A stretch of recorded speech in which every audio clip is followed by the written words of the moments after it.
मला पण हा प्रश्न विचारायचा आहे की खरंच तुझ्यासारखी नको तूच पाहिजे.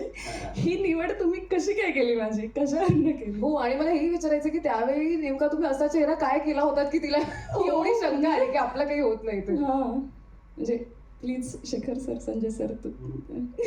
हो, हा म्हणजे खरंच तुमच्या लीड ऍक्ट्रेसचा प्रश्न आहे तुमच्यासाठी.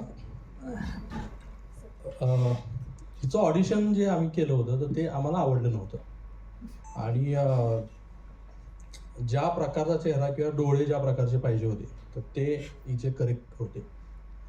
आणि मग ऑडिशन बघितल्यानंतरच्या रिॲक्शन तिनं आमच्या बघितल्या होत्या. आणि पण आमचं ठरलं होतं की ही आपल्याला जशी पाहिजे, जे डोळे पाहिजे, जशा प्रकारचा चेहरा पाहिजे तो आहे. आणि फक्त तिची तयारी असली पाहिजे वेळ द्यायची, तर ते आपण करून घेऊ.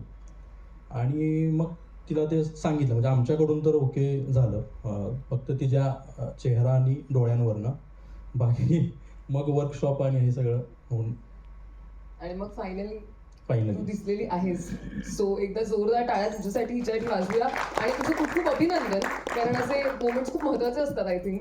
आणि दिलेल्या संधीचं सोनं करणं सुद्धा तितकंच महत्त्वाचं आहे. त्यामुळे तू ते नक्कीच केलं असशील याबद्दल मला पूर्ण विश्वास आहे.